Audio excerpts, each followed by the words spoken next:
Muy buenas noches a todos, bienvenidos a Filosofía para Vivir Podcast. Hoy estamos en un episodio muy diferente a lo habitual, ya que hoy no venimos a hablar especialmente de alguna especialidad o carrera o trabajo de alguno de los invitados anteriores, como lo hemos venido haciendo, sino que hoy vamos a hablar de un suceso importante que ocurrió hace poco en nuestro país. Como todos saben, a nivel internacional se hizo bastante crecida la noticia de que el pasado 24 de junio, hace un mes justamente de que estamos grabando este episodio, ocurrieron dos sismos en la ciudad de Caracas y La Guaira, o bueno, en grandes partes de Venezuela, específicamente en estas zonas de la capital, donde ocurrió pues unos sismos de 7.2, 7.5 de gran magnitud y se vivió una experiencia bastante complicada y bastante dura. Y como lo hemos dicho en algunas ocasiones, Nueva Acrópolis, que es de donde estamos grabando este podcast, pertenece o busca involucrarse también, no solamente en el estudio de la filosofía, sino en el ejercicio del voluntariado y el deber social. Y precisamente a raíz de esta experiencia, acropolitanos de todo el mundo ofrecieron su ayuda, prestaron su mano para atender esta delicada situación. Y en este episodio, Alejandro y yo vamos a conversar con dos de los acropolitanos que estuvieron en esta experiencia, que estuvieron allá ¿cómo le llaman eso? En la zona cero, donde ocurrió el desastre, por decirlo así, y nos van a contar un poco cómo fue estar ahí, qué experiencias pudieron ellos aprender de este tema, cómo vieron desde una perspectiva obviamente filosófica y de mucha compasión este suceso, y cómo recibieron también a los rescatistas que en Nueva Acrópolis Internacional y el Grupo GEA de voluntariado estuvieron aquí apoyando y prestando su servicio. Entonces, bueno, quiero darle la bienvenida primero que nada a Alejandro. Buenas noches, ¿cómo estás? Buenas noches, Carlos. Gracias por la invitación nuevamente y bien, contento por un lado de estar en un nuevo episodio, en este nuevo espacio que estamos, por cierto, eh, inaugurando este espacio, esta nueva sede en San Cristóbal, en el podcast, ¿no? Propiamente tal. Y bueno, también motivado de reflexionar sobre esta situación que nos ha ocurrido en Venezuela, pero es una situación que nos ayuda a reflexionar a todo el mundo, ¿no? Porque nada ni nadie está exento de una situación así o similar. Y me quedo con lo que tú decías de que una escuela de filosofía como Nueva Acrópolis, pues no está aislada de la sociedad, de lo que ocurre alrededor. Y precisamente cuando se habla de filosofía para la vida o filosofía activa, tiene que ver con esto, ¿no? O sea, la involucración, la participación activa en nuestra sociedad y en todo lo que esto conlleva, ¿no? Por supuesto, una escuela de filosofía parte de la reflexión, del desarrollo, digamos, de la profundidad, de la elevación de la perspectiva, pero todo eso para aplicarlo pues a nuestra vida cotidiana y sobre todo en momentos de crisis, que es justamente donde han nacido las grandes escuelas, ¿no? Como los estoicos o en la época griega, pues vemos que no vivieron en situaciones muy tranquilas, sino que siempre había algo que movía el piso, por decirlo así, en esa sociedad. Entonces, bueno, nosotros tenemos nuestra situación también, nuestro momento histórico, y es interesante pues, aprender de esa experiencia también. Entonces, Exacto. es un buen tema el de hoy. Bueno, es interesante porque además de como tú presentabas el tema de que estamos grabando por primera vez un episodio del podcast en nuestra nueva sede, también es el primer podcast en donde tenemos a un invitado de otra escuela propiamente. Y bueno, es tal vez un poco lamentable que sea por estas experiencias, o sea, hablar de que esta sea la causa que nos invite hablar de estos temas con estas personas tan maravillosas con las que vamos a hablar hoy. Pero bueno, de alguna manera es la oportunidad.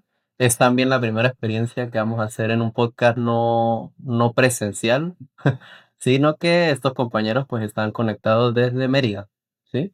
Y son básicamente los encargados o los dirigentes de la escuela de Nueva Acrópolis Ejido. Entonces, bueno, yo quiero darles la bienvenida y agradecer por la oportunidad a María Yormari y a Juan Jaime por estar aquí en Filosofía para Vivir Podcast. Bienvenidos muchachos, ¿cómo están? Hola, buenas noches, Carlos Jesús. Buenas noches, Alejandro. Muchas gracias por la invitación. Hola, buenas noches. Saludos. ¿Qué tal? ¿Cómo han visto este programa? Seguramente han visto todos los episodios. No, yo soy muy sincera, no los he visto todos. He visto algunos, pero no los he visto todos. Igual yo, pero sí los he visto y no todos, pero igual me parece muy interesante el trabajo que están haciendo ustedes. Genial, bueno, ya con María y con Juan pues tenemos bastantes años conociéndonos, ¿sí? Desde que yo por lo menos cuando entré en Nueva Acrópolis ellos ya estaban activos, eran así de primera línea, dando su ejemplo con todo lo que iban realizando y todo lo que iban haciendo, entonces es un honor de alguna manera pues contar con sus presencias en esta oportunidad. Y bueno, como primera pregunta, incluso vendría siendo esa, ¿no? Que nos cuenten un poco, María, Juan, cómo es su relación con Nueva Acrópolis, cómo ha sido esta experiencia. Antes de entrar en temas ya avanzados, pues quisiera como conocerlos un poco a ustedes, también a qué se dedican, cómo les ha ido en Ejido. Cuéntenos un poco de eso. Vale, bueno, sí. Nosotros los dos tenemos en la escuela, me parece, de 12 años. Sí, Sí, sí, entré unos meses después que tú. sí. 12 años en la escuela. Entramos en el 2014. Bueno, un poco por la curiosidad, la búsqueda, ¿no?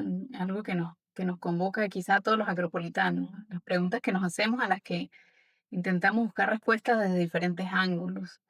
Sí, bueno, yo primero participé en la escuela de la sede de Mérida, em, y ahí estuvimos, bueno, con clases con el profe Ricardo, la profe Mónica, y ese fue como un periodo, pues, de entrenamiento, yo me atrevería a decir. Luego vino el desafío de la pandemia en el 2020, que bueno, pues o sea, tuvimos que como canalizar la escuela, redireccionarla a que fuera la modalidad virtual, hicimos clases por WhatsApp, que era como en la plataforma que nos funcionaba a la mayoría en el momento, pues por las diferentes circunstancias que vivimos, a veces la electricidad y bueno, entonces por WhatsApp logramos como mantener la escuela ese año 2020 y a partir del 2021 ya, digamos, yo di como ese siguiente paso de ir a abrir, en este caso, un centro urbano, que es el proyecto que venimos ejecutando en Ejido desde el año 2021.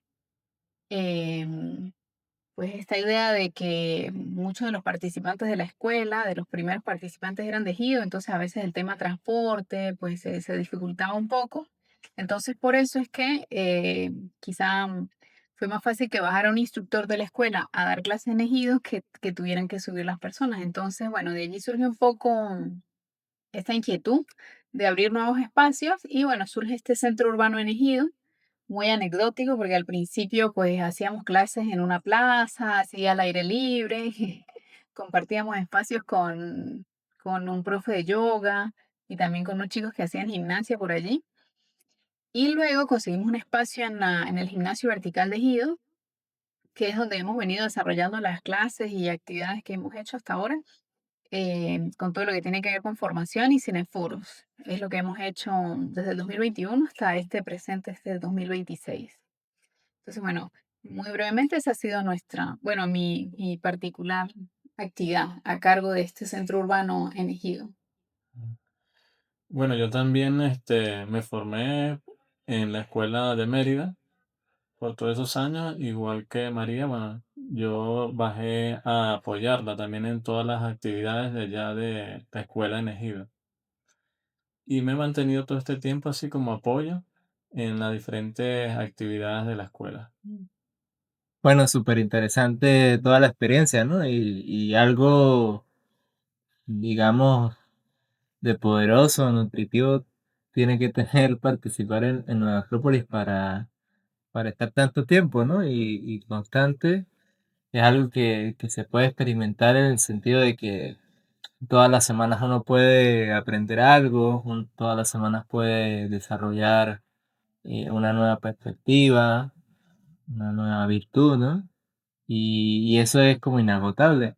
Y quizás por allí uno pueda entender de que algunas personas pues se dedican tanto a esto, ¿no? O tanto en el sentido de que se puede mantener mucho tiempo en la actividad.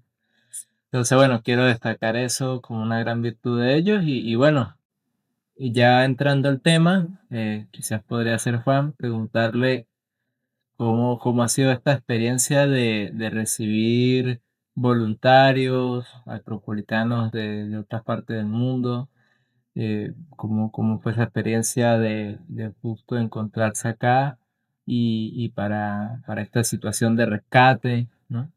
Eh, También la preguntaba un poco porque vemos que una de las grandes posibilidades que nos da esta institución a nivel internacional es que hay muchas escuelas en el mundo, ¿no? Entonces, digamos que uno tiene compañeros filosóficos y reencontrarse o encontrarse con ellos de otras partes, pues es bien interesante porque hay muchas cosas en común a pesar de la distancia Geográfica. geográfica o incluso temporal, ¿no? Entonces, ¿cómo fue esa experiencia? Sería interesante saber.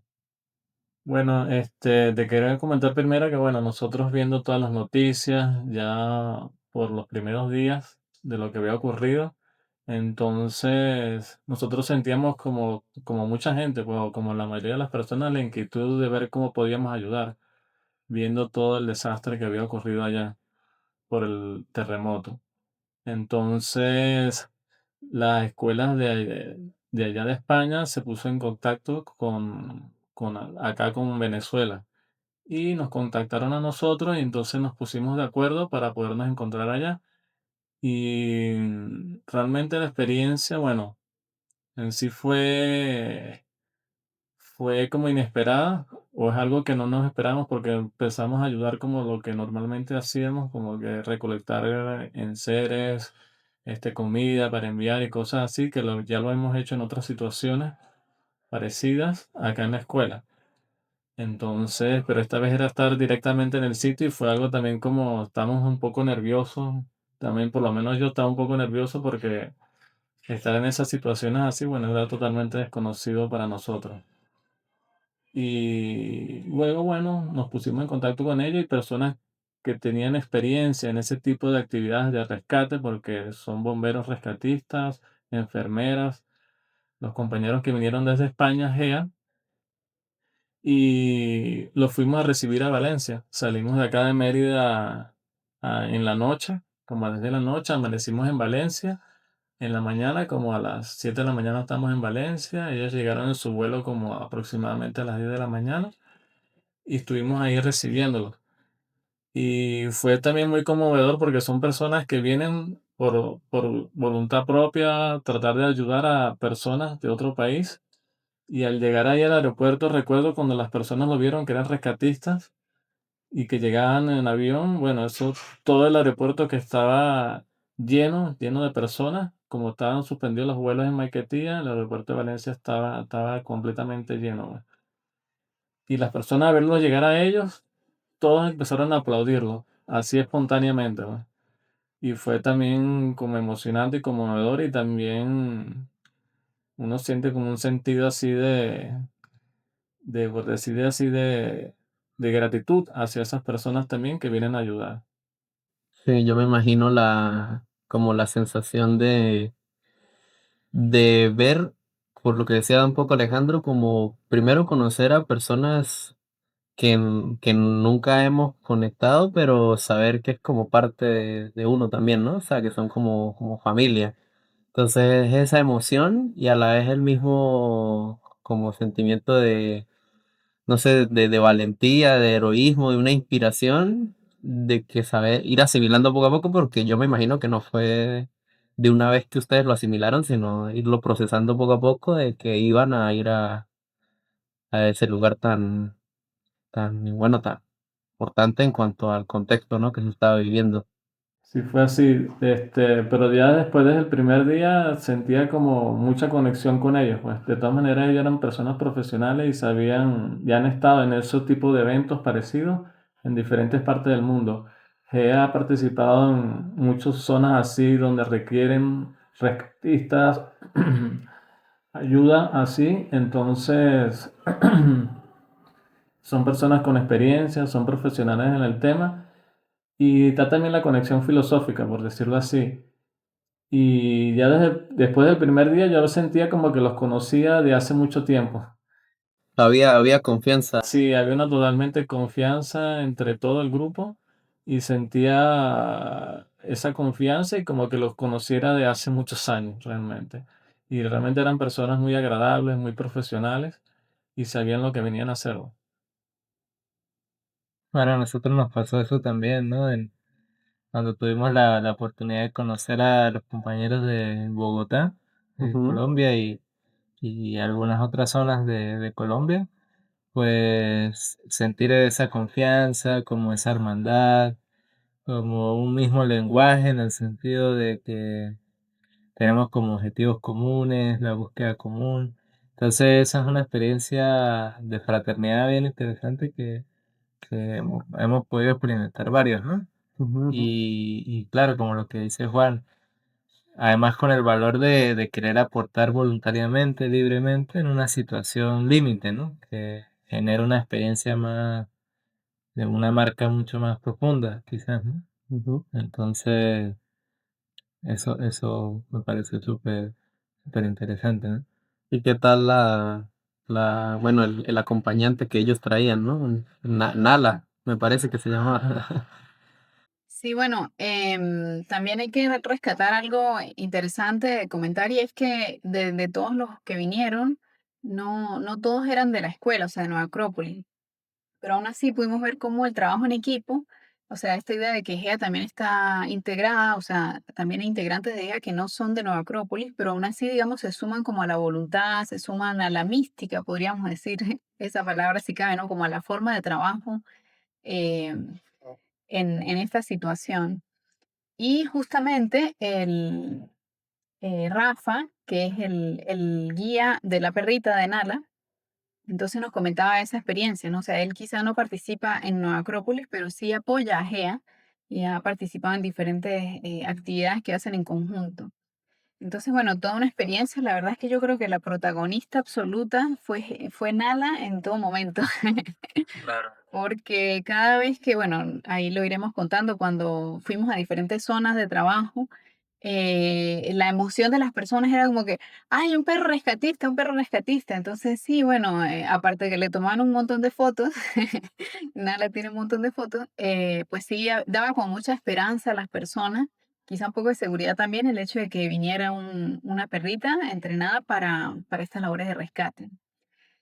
Claro, que nosotros podríamos decir que la perrita está entrenada, pero para ella es como un juego, pues es una actividad, estar, digamos, en esto. Entonces no necesariamente distingue entre que sea un ejercicio digamos, en este caso, algo real. Sí, un juego. Un juego, sí, porque a ella la entrenan es eso, no es como un juego de buscar personas y bueno, el hecho de que ella también estuviera entrenada, bueno, está entrenada para buscar personas vivas, pues bueno, es algo importante a tener en cuenta también en este caso.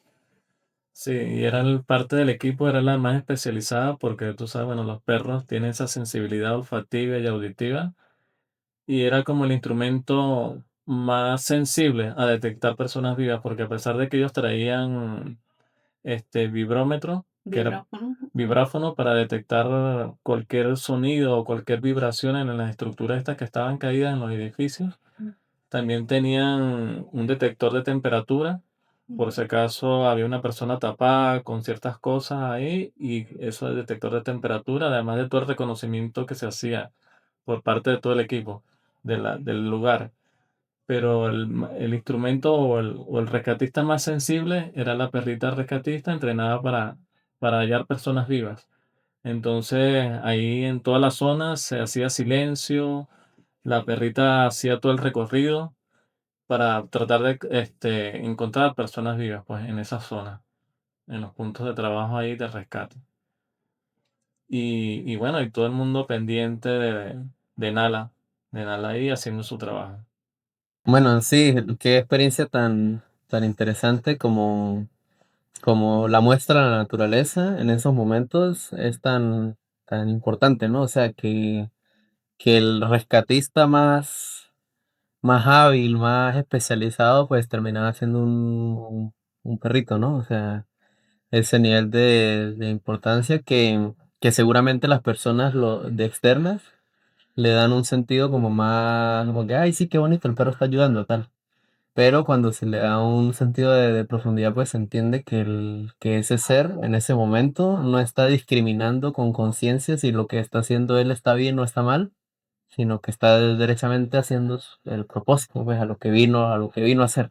Y como dice María, pues incluso lo puede tomar como un juego, porque ese no reconocimiento del juicio. No hay No juicio hay para juicio, no hay juicio para ella para Nala en ese caso. sí.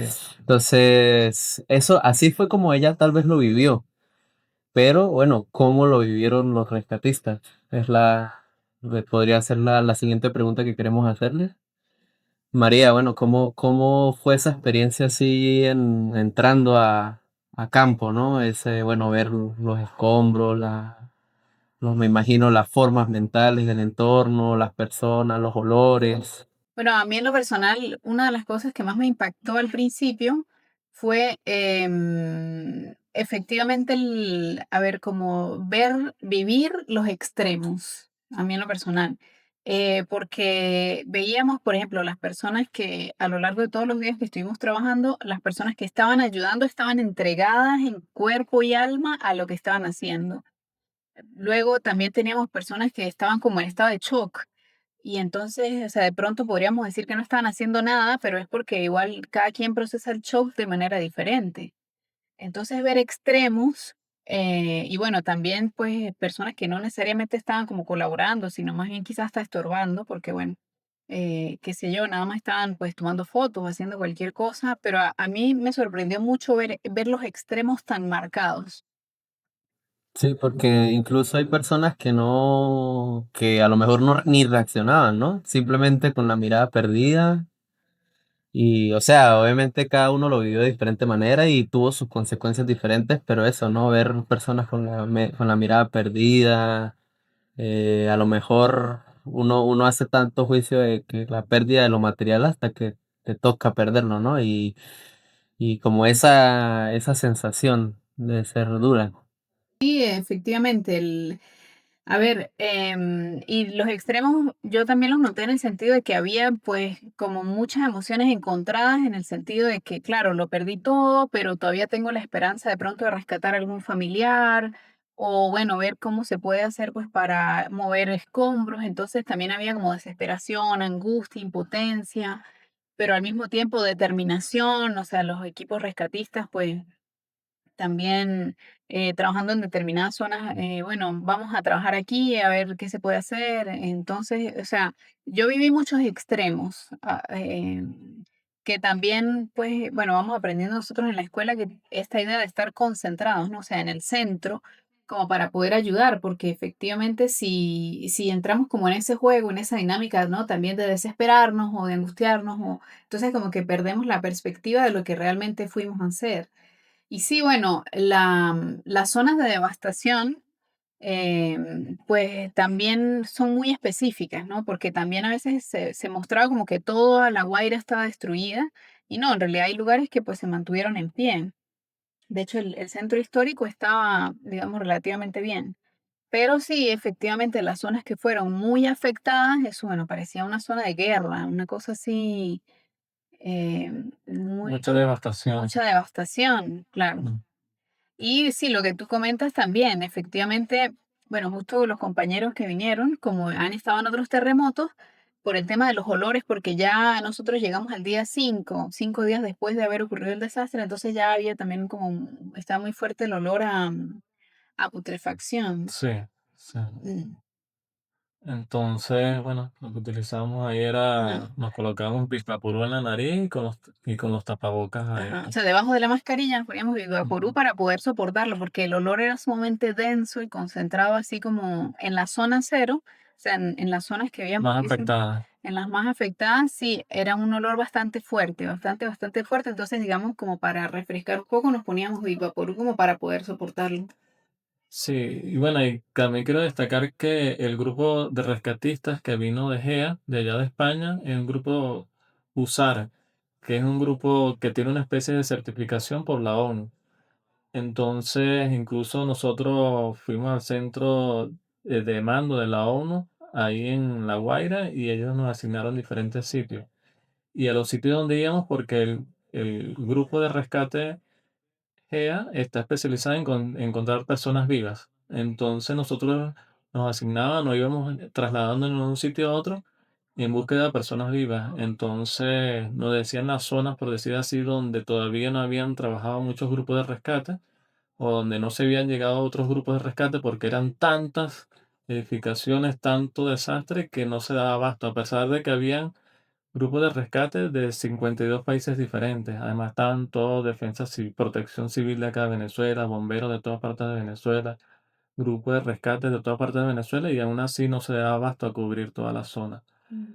Entonces, bueno, nosotros íbamos a sitios, edificios donde estaban caídos, donde se había trabajado poco. Entonces, aún al quinto día no se había llegado todavía a otros grupos de rescate y hacíamos el trabajo ahí, pero normalmente a todos los sitios donde íbamos habían cadáveres, cadáveres que no habían podido ser extraídos porque estaban por el montón de escombros, pisos que tenían encima. Pero al no hallar personas vivas, hacer todo el trabajo del recorrido, el trabajo que a veces pasamos hasta 2 horas haciendo el recorrido en un edificio, de esos que estaban totalmente en el suelo, y al no hallar personas vivas nos trasladamos a otro sitio. Y así íbamos haciendo el trabajo en los primeros días. Sí, bueno, em, también este trabajo de la ONU, pues de sectorizar las zonas de desastre como para optimizar los trabajos, los equipos de trabajo. También parte de las tareas que nos asignaron fue evaluar estructuras, unidades educativas. O sea, fuimos a ver escuelas, cuando estuvimos en Caraballeda, bueno, en Caraballeda y Macuto, ver las condiciones de algunas escuelas. Y bueno, pues pudimos como, o los bomberos que iban con nosotros, darle como esa primera mirada para este tema de ver si las estructuras estaban en buenas condiciones, o de las que vimos, pues solo dos que no, que se habían destruido totalmente también, los colegios que nos mandaron a ver, como un poco para apoyar también desde otro tema, porque lo que comentaba Juan de los equipos usar es que hay tres categorías de equipos. Están como los equipos ligeros, los equipos medianos y los equipos pesados o fuertes, que fue lo que pues casi todos vimos, ¿no? Los que llegaban como el equipo de Qatar, que llegaron con su propio vehículo, sus plantas potabilizadoras de agua, plantas eléctricas, o sea, son equipos que tienen una logística muy, muy Y amplia tienen mucho y personal. mucho personal. En cambio, ya pues había equipos medianos que tenían no tantas cosas, y el equipo con el que nosotros estábamos, que era un equipo ligero de pocas personas y pocas herramientas como tal. Entonces, por eso era más específico, o sea, ese equipo ligero como más ágil para poder desplazarse entre diferentes Zonas. zonas Mm. afectadas. Ujú. ¿Y cómo fue ver personas, o sea, obviamente al entrar en contacto directo con especialistas, ¿no? O sea, bueno, llegan al lugar y ya, ¿qué? Ya sabían cómo moverse, qué era lo que tenían que hacer, ya lo tenían todo La de una vez, especialidad técnica, ¿no? tenían esa La práctica. especialidad técnica. ¿Y cómo fue ver eso, pues?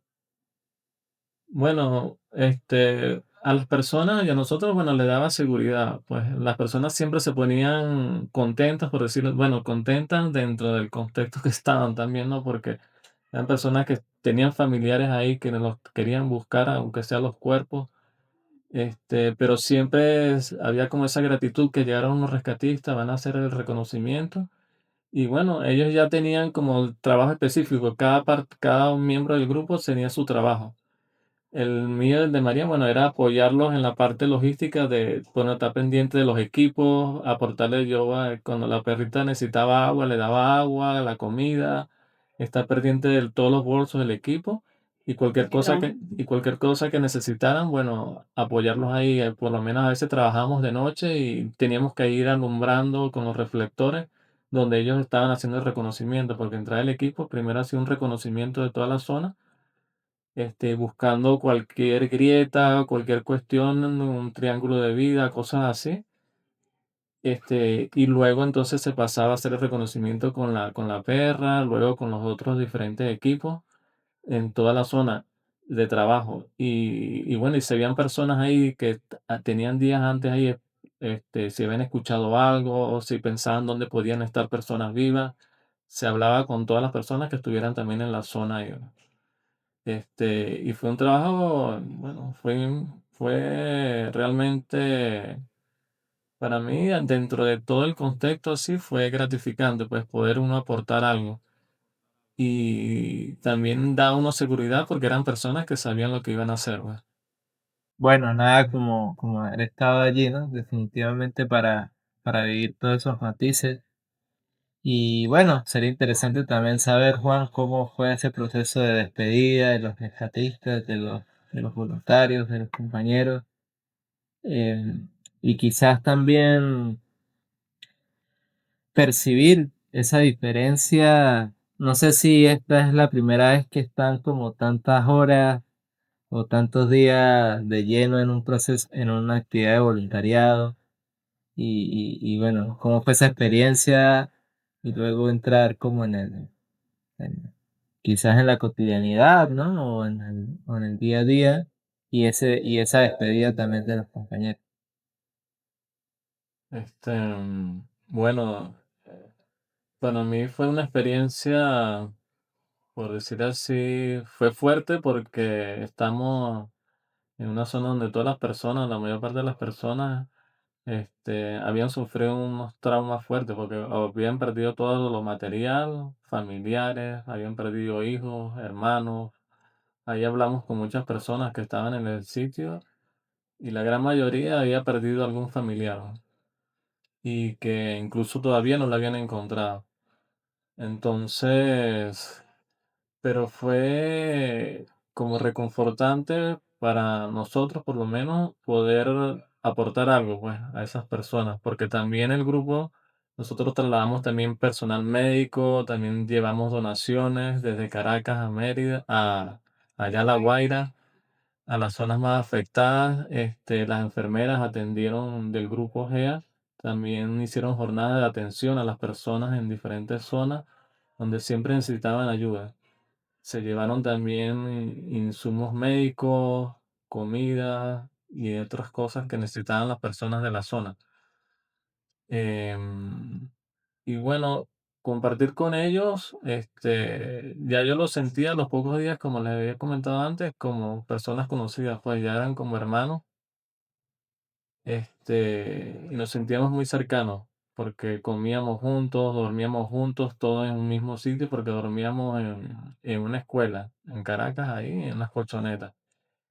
Y la despedida yo sentí mucha gratitud hacia ellos, porque ellos vinieron acá a pasar unos días de trabajo, porque eso desde que nos levantamos era todo el día hasta la noche allá tratando de ayudar pues, a las personas, ayudando a las personas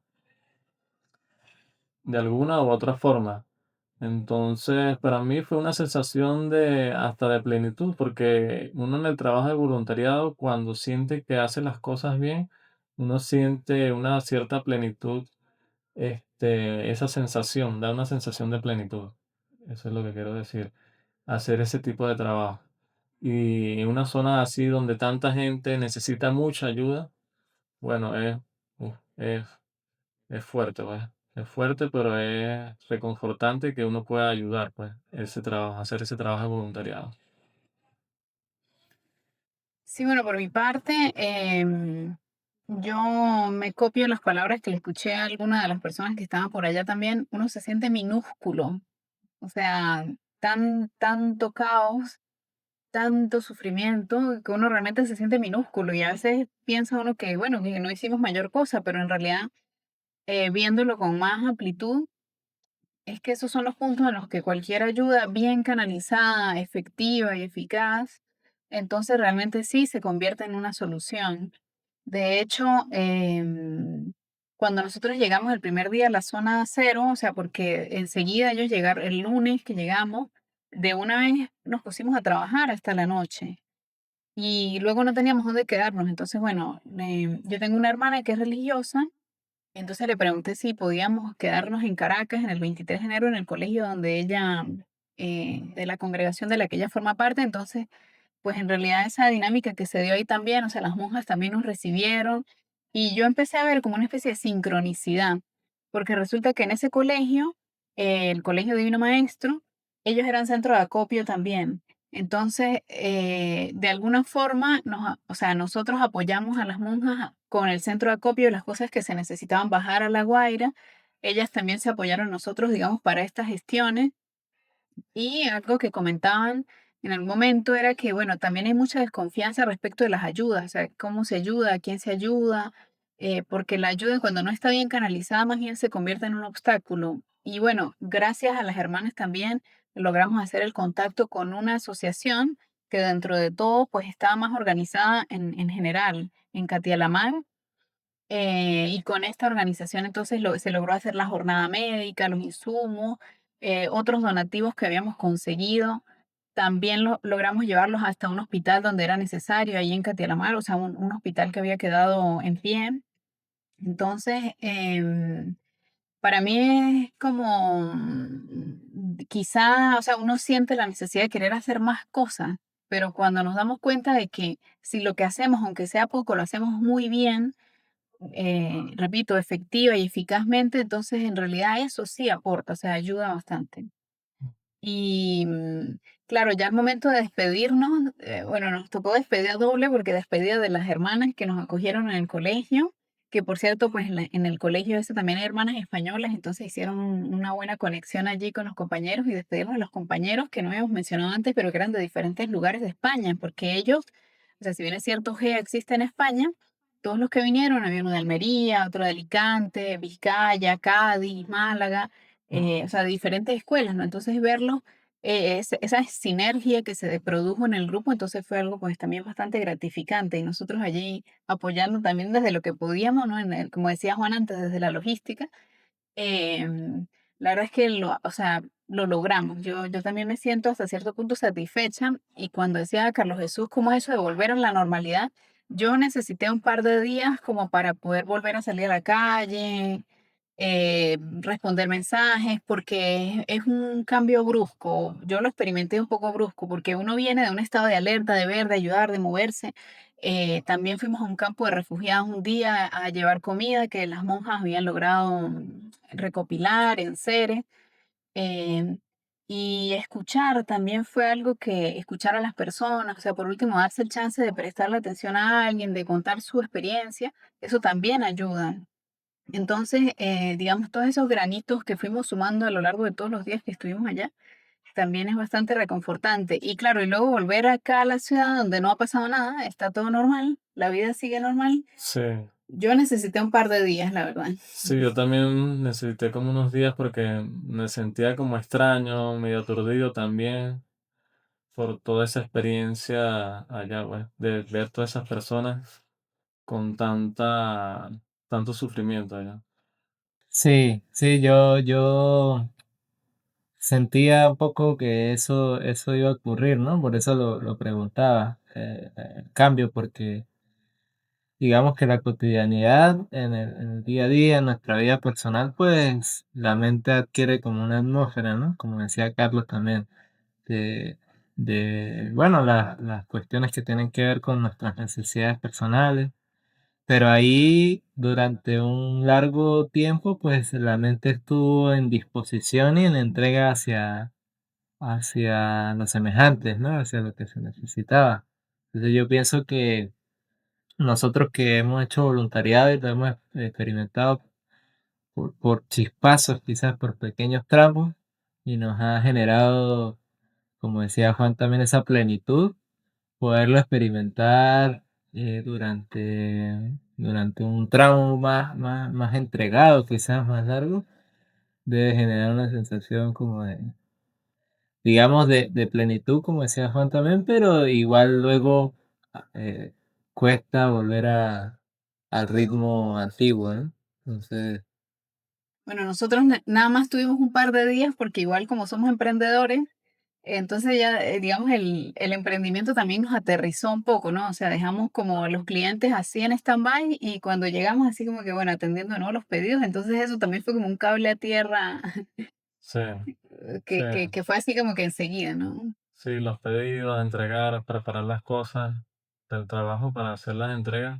Sí, Claro, es como volver a enfocarse en el presente y mira, ahora tu presente es aquí, ya cambió y bueno, continúa. Entonces, bueno, un poco así. Bueno, como precisamente queremos tocar esto desde el punto de la filosofía, que es lo que nos define como escuela, quiero preguntarle a María cómo la filosofía para vivir esta enseñanza y esta sabiduría tan importante que ha sido para nuestras vidas, te ayudó a ti y cómo o qué puedes decir tú a las personas que nos están escuchando, cómo la filosofía puede contribuir a la superación, o no a la superación, sino a cómo llevar una experiencia de estas tan dura, tanto para los que están a distancia, que se pudieron sentir preocupados y asustados, como a las personas que lo vivieron de alguna u otra medida. Empezando por ti, que estuviste allá, pues. Claro, claro, una pregunta especial. Sí. Mira, a ver, justo unos días antes de este suceso, yo había visto un meme de la filosofía budista, ¿no? Entonces un discípulo le preguntaba a su maestro, maestro, ¿por qué me duele tanto? Y entonces el maestro le respondía, ¿no? Porque estás como aferrado a que esto tenía que haber sido diferente. Y a veces a mí me parece, yo sé que de pronto puede sonar un poco cruel, ¿no? Para las personas que estén viviendo el desastre en carne viva, pero en general para todos nosotros en la vida en general. Una gran cantidad de sufrimiento se debe a que vivimos aferrados a la idea de que no tenía que haber sido así o tenía que haber pasado de otra forma, ¿no? Y entonces eso genera todavía más complicación y más dolor. Yo recuerdo que en una de las torres en las que vimos, había una persona o sea, era un señor que él había sobrevivido y en sus palabras, él había podido sacar uno de sus hijos. Y la esposa y los otros hijos habían quedado allí sepultados.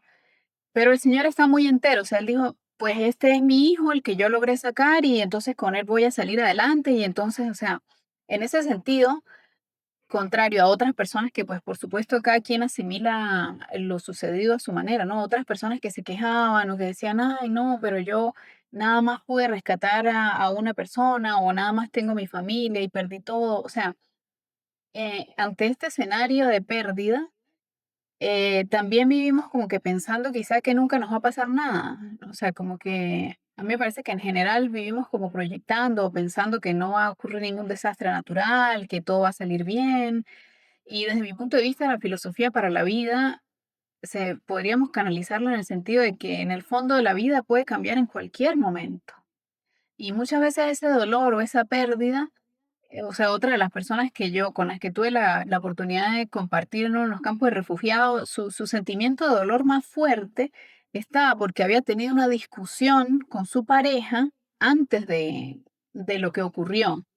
Y luego ocurrió lo que ocurrió y ya no tenía forma de volver a comunicarse, quizá a pedirle perdón a su pareja. Entonces, o sea, como que mientras nosotros incorporemos más la idea de que el presente es hoy, o sea, la vida es hoy, y si tenemos que pedir perdón, pues pedirlo, o sea, si tenemos que ayudar a alguien, ayudarlo, ¿no? Eso nos va a ayudar quizá a vivir mucho mejor el presente.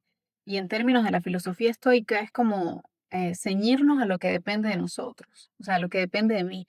Que hay miles de cosas por hacer, es cierto, pero si yo hago bien lo que depende de mí y me esfuerzo y le pongo voluntad y corazón, quizá eso nos va a ayudar a estar un poco más tranquilos. ¿Tú querías decir algo? no está.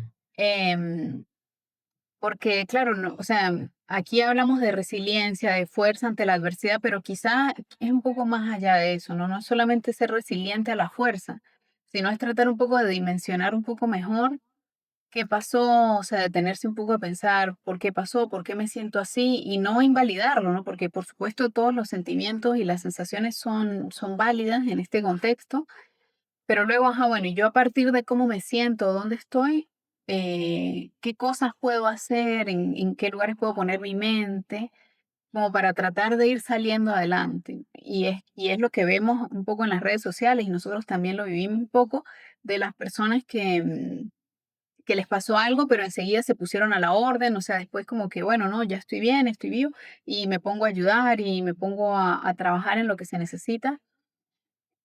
Para mí la filosofía para vivir es un poco eso, ¿no? O sea, es que yo no solamente tenga ideas en mi cabeza, sino también vea que este es un momento para yo poner en práctica tal o cual enseñanza, ¿no?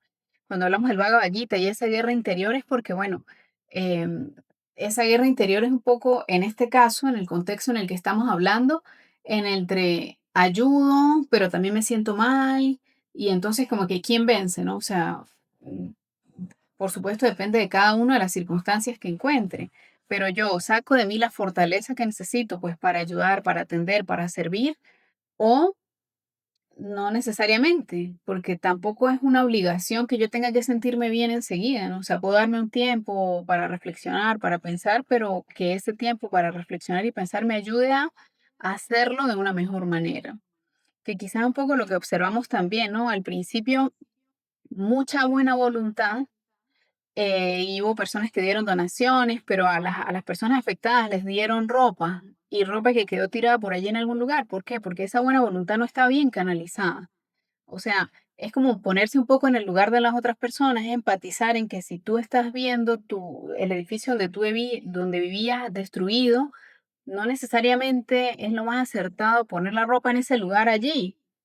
Entonces es un poco también de discernimiento, porque en ese contexto tú lo que quieres es como solucionar un tema específico, no pensar si la ropa que yo tengo hoy está bien o no sé si se explica un poco la idea, ¿no? Pero entonces es como sumar en el caso de lo que aprendemos en la escuela, bueno, las virtudes para enfrentar las circunstancias que vivimos, pero también el discernimiento, ¿no? La razón de cuando tú decías las personas que están por fuera, ¿cómo hago para no sentirme culpable? Eso hasta cierto punto quizás es inevitable, pero yo añadiría algo, pues, quizá para cerrar esta idea, y es como la falta que le hemos dado al sentido de la espiritualidad. Porque, ¿cómo puedo ayudar yo desde afuera? También sintiéndome tranquilo, sintiéndome seguro, o sea, dándole paz a las personas que están viviendo una situación afectada y, ¿por qué no decirlo también orando? O sea, porque el componente espiritual es quizá una de las grandes faltas en todo este asunto.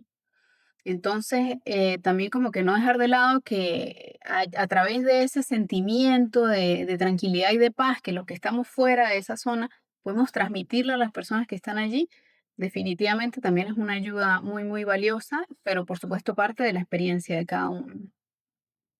Eso podría decir. Sí, bueno, de mi parte también, por lo menos, en agregar a lo que tú dices, yo también cuando, dadas todas las circunstancias que estaban, tenía como una guerra interior también, ¿no? Porque era como que voy, pero voy a qué hacer, o sea, no voy porque también me puedo quedar cómodo aquí en la casa, pues, y ayudar de otra forma. Pero realmente a nosotros se nos presentó la oportunidad a través de la Fundación de Nueva Acrópolis, de GEA, que íbamos a trabajar con personas con experiencia y con profesionalidad en ese tema ya de rescate, pues. Entonces se nos brindó esa oportunidad y la aceptamos, pues, la aceptamos con el tema del voluntariado, de poder ir a aportar algo. Y porque también nos pudimos haber quedado aquí tranquilos en la casa y ya, pues, pero nos lanzamos a la aventura, a tratar de aportar algo. Bueno, no, qué interesante toda esa experiencia, porque es muy importante quizás eso, ¿no? Como sacar conclusiones y reflexionar sobre lo que nos pasa, en este caso tu situación, ¿no? Y gracias por compartirlo, porque son necesarias estas luces, o sea, estas referencias, quizás para darle explicación a lo que nos sucede, ¿no? Que es una de las grandes fuentes del sufrimiento. Podríamos decir que es no comprender por qué suceden las cosas. Claro, por un lado, como decía María, ¿no? Aferrarse a que algo tenga que ser distinto a como fue. Y por el otro, comprender por qué ocurrió. O sea, qué me quiere decir o qué experiencia me puede arrojar esto que está sucediendo, ¿no? Uno tiene quizás dos posibilidades allí. Una es como negar eso que ocurrió, cerrarse a comprender y estar como más bien en una actitud de defensa, ¿no? Algo se equivocó o alguien se equivocó o alguien quería, no sé, hacer daño ante esto. O, bueno, algo me quiere decir la naturaleza, la vida, la tierra, en relación a esto que está ocurriendo, ¿no? Que era como una de las perspectivas filosóficas clásicas. Entonces, pues bueno, ¿no? Agradecerle muchachos por esa experiencia, por esa guía, por esa referencia. Eh, de verdad, pues que nos han dejado un ejemplo muy alto y bueno, digamos que son los héroes del momento, así que disfruten su momento. Están en el estrellato acropolitano, por acá, pues muchos elogios de parte de todos. Y bueno, nosotros muy contentos de poder haber compartido con ustedes hoy, conversado, aprendido tanto. Y bueno, no nos queda más que agradecer y despedirlos por el podcast del día de hoy. Espero que lo hayan disfrutado. Nosotros acá Ujú. bastante. Sí, que el trabajo pues no terminó aquí, sí, porque haciendo el llamado ya a todas las personas que nos están viendo, el algoritmo está acabando con la tendencia, pero La Guaira y Caracas pues igual se necesita todavía su reconstrucción, ¿no? Entonces, a todas las personas en el mundo que nos están viendo, que a lo mejor en su feed de Instagram o de TikTok o de Twitter o lo que sea, les dejó de aparecer el suceso, no quiere decir que no haya personas todavía que están necesitando del voluntariado, que están necesitando de esa oración que decía María, que están necesitando de una mano para contribuir de cualquier manera. Estoy seguro que en cualquier parte, si eres de Venezuela, pues en cualquier parte están aún no abiertos los centros de acopio para seguir contribuyendo a esta causa y bueno, para siempre y cuando hayan especialistas en la materia, pues buscar la posibilidad de contribuir en este suceso. No sé si los invitados de la noche de hoy, los héroes, quieren cerrar con algunas palabras para despedirse. Bueno, yo quería agradecer a la escuela, también a los hermanos de GEA que vinieron desde España, por brindarnos esta oportunidad de poder hacer voluntariado junto a ellos y de poder ayudar allá en esa zona donde muchas personas necesitan todavía ayuda. Gracias. Bueno, por mi parte, agradecerles a ustedes por este espacio. Agradecimiento, bueno, ya lo mencioné antes, quizá a las hermanas del colegio que nos recibieron, a los compañeros de GEA que igual hicieron todo un esfuerzo impresionante por venir y acompañarnos.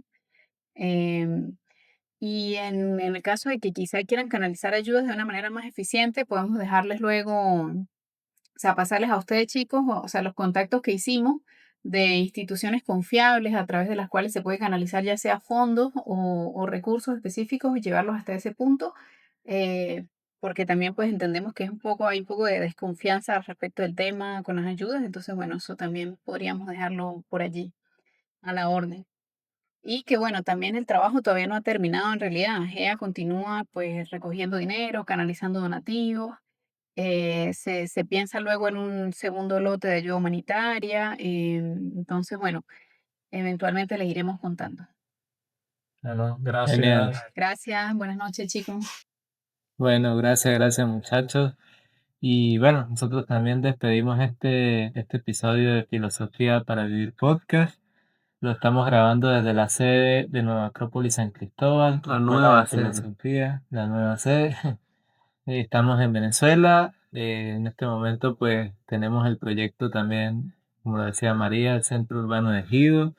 Tenemos una sede en Mérida, en la ciudad. Y bueno, también tenemos una sede ahora en Tario, que creo que en el podcast pasado todavía no lo teníamos. ¿No sé? Creo que no sé, no O sea, sale, no, sí, no sabemos. no se había mencionado. Aprovecho para mencionarlo y bueno, invitarlos, por supuesto, a asistir a nuestras sedes, a nuestros cursos. Estamos en los 5 continentes como Nueva Acrópolis, así que si nos ves desde otro país, pues puedes averiguar la sede que esté más cerca. y mantenerte conectado pues también a través de este canal.